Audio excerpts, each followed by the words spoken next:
చేసేటివన్నీ తప్పులే, చేసేటివన్నీ అబద్ధాలే, చేసేటివన్నీ మోసాలే. ఆయనే లిక్కర్ నడుపుతాడు. ఆయన ఆధ్వర్యంలోనే ఆక్షన్ బాడీ చంద్రబాబు నాయుడు గారి తెలుగుదేశం పార్టీ సైన్యానికి లాటరీ పాడిచ్చి మరి షాపులన్నీ కట్టబెడతాడు, ప్రైవేట్ షాపులన్నీ కూడా. ఆ ప్రైవేట్ షాపుల ఆధ్వర్యంలోనే ఏకంగా ఎమ్మెల్యేలు దగ్గర ఉండి ప్రతి గ్రామంలో ఆక్షన్ పాడుతూ బెల్ట్ షాపులన్నీ కూడా నిర్వహిస్తున్నారు.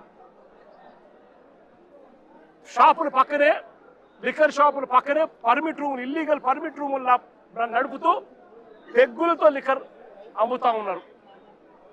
ఇవన్నీ రాష్ట్రానికి రావాల్సిన ఆదాయాలు రాష్ట్రానికి రావడం లేదు. రాష్ట్రానికి రావాల్సిన ఆదాయాలు పక్కదోవలో చంద్రబాబు నాయుడు గారికింత, ఎమ్మెల్యేకింత, వారి మాఫియా సైన్యానికింత అని చెప్పి లూటీ పద్ధతిలో పంచుకుంటా ఉన్నారు. బెల్ట్ షాపులు అమ్ముతున్నారు. ప్రతి గ్రామంలోనూ 1 కాదు, 2 కాదు, 3, 4, 5, 6, 10 బెల్ట్ షాపులు ఉన్నాయి. ప్రతి గ్రామంలోనూ కూడా ఆక్షన్ బాడీ అమ్ముతా ఉన్నారు. ఏ బెల్ట్ షాపులో ఎంఆర్పీ రేటుకి అమ్ముతున్నారండి? ప్రతి బెల్ట్ షాప్లోని ఎంఆర్పీ రేటు కన్నా 20 రూపాయలకి ఎక్కువగా అమ్ముతున్నారు. ప్రతి బెల్ట్ షాప్, ప్రతి పర్మిట్ రూమ్లో, ఏ పర్మిట్ రూమ్లో అంటే ఎంఆర్పీ రేటుకి అమ్ముతున్నారు. పర్మిట్ రూమ్లో ఇల్లీగల్, పర్మిట్ రూమ్లో వేసేది పెగ్గుల్లో వేస్తూ ఉన్నారు. పెగ్గుల్లో వేసి ఏకంగా బాటిల్ పైన 30 రూపాయలు అధికంగా వసూలు చేస్తూ ఉన్నారు. ఆ డబ్బులు గవర్నమెంట్కి రాకోకుండా వీళ్ళ జోబులు లేకపోతా ఉంది. దీంతోనే సరిపోదు అన్నట్టుగా ఏకంగా ప్రతి 5 బాటిళ్లకు 1 బాటిల్ ఏకంగా వీళ్ళంతటికి వీళ్ళే కుటీర పరిశ్రమ పెట్టి చీప్ లిక్కర్ వీళ్ళే తయారు చేసి కల్తీ లిక్కరు ఏకంగా ప్రతి 5 బాటిల్లో 1 బాటిల్ ఈరోజు అమ్ముతా ఉన్నారు. ఈ రోజుకి కల్తీ లిక్కర్ తాగి పిల్లలు, చదువుకున్న పిల్లలు, ఇంజనీరింగ్ చదువుకొని బయటకు ఏదో ఊర్లోకి ఏదో సెలవుల కోసం వస్తే 4 పిల్లలు చనిపోయే ఘటనలు ఈ మధ్య కాలంలో మనం చూసినాం.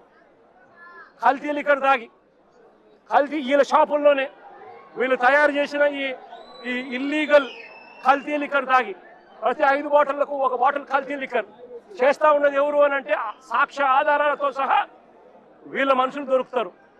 ఆ కల్తీ మద్యం కుటీర పరిశ్రమతో ఎవరంటే దొరికింది? జయచంద్రారెడ్డి అని తంబలపల్లెలో చంద్రబాబు నాయుడు తరపున తెలుగుదేశం పార్టీకి కంటెస్ట్ చేసిన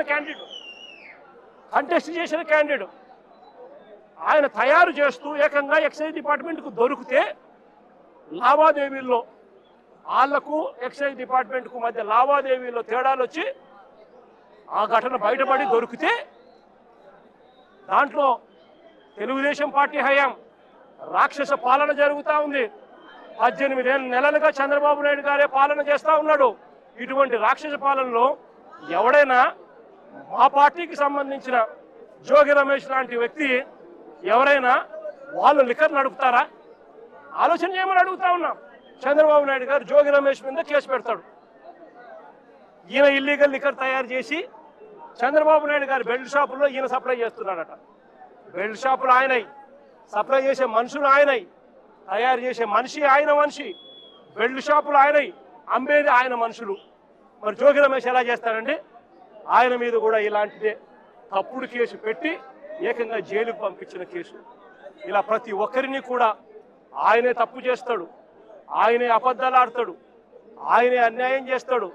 ఆయనను ఎవరైనా ప్రశ్నిస్తే ఆయన మీద తిరిగి దొంగ ఆధారాలతో దొంగ సాక్ష్యాలు క్రియేట్ చేసి వాళ్ళ మీద తిరిగి కేసులు పెట్టే కార్యక్రమం ఈ జంగల్ రాజులో జరుగుతూ ఉంది. ఈ జంగల్ రాజులో పరాకాష్ట నిన్న అంబటి రాంబాబు అన్న జరిగిన విషయము, జోగి రమేష్ ఇంట్లో దాడి విషయము, అదే రకంగా రజనమ్మ మీద అటాక్ విషయము, అదేవిధంగా బ్రహ్మనాయుడు అన్న విషయము, కాకాని గోవర్ధన్ అన్న విషయము, ఇవన్నీ కూడా నిజంగా పరాకాష్ఠకు చేరిన విషయాలు. అన్నిటికన్నా ఆశ్చర్యం ఇంకోటి ఏంటో తెలుసా?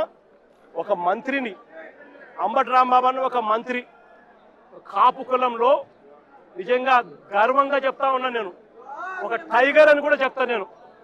గొప్పగా బ్రతికినాడు, గొప్పగా ఒక వాల్యూ ఉన్న వ్యక్తి, ఒక విలువలున్న వ్యక్తి అని కూడా నేను గట్టిగా చెప్తాను.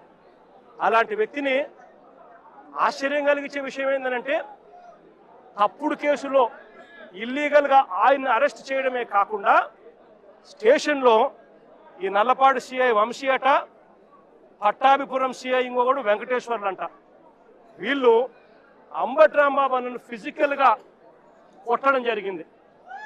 ఫిజికల్గా ఒక మంత్రిని కొట్టడం, అబ్యూస్ చేయడం. నిజంగా ఏం ప్రజాస్వామ్యంలో ఉన్నామా లేదా అని ఆలోచన చేయమని అడుగుతా ఉన్నా నేను. ఎల్లకాలం ఈ ప్రభుత్వం ఉండదు. దాదాపుగా 200 మంది సిఐలు, ఎస్ఐలు, డిఎస్పీలు ఇటువంటి వాళ్ళు విఆర్లో ఉన్నారు. మీ ప్రభుత్వంలో మీరు వీళ్ళందరినీ కూడా పక్కన పెట్టిన పరిస్థితిలో వాళ్ళంతా ఉన్నారు. కేవలం మీకు సంబంధించిన వాళ్ళని కొంతమందిని మాత్రమే సిఐలుగా వేసుకున్నారు, కొంతమందిని మాత్రమే మీకు సంబంధించిన వాళ్ళని డిఎస్పీలను వేసుకున్నారు, డిఐజీలను మీ వాళ్ళని వేసుకున్నారు. ఎస్పీలు గత్యంతరం లేక మీకు ఊడిగం కాస్తా ఉన్నారు. బీహార్లో ఏం జరుగుతా ఉందో నాకు తెలియదు, కానీ ఇక్కడ జంగల్ రాజును మీరు సృష్టించి నడిపిస్తూ ఉన్నారు. అని నేను అందరికీ కూడా ఒకటే చెప్తా ఉన్నా, ఎల్లకాలం ఇదే మాదిరిగానే జరగదు.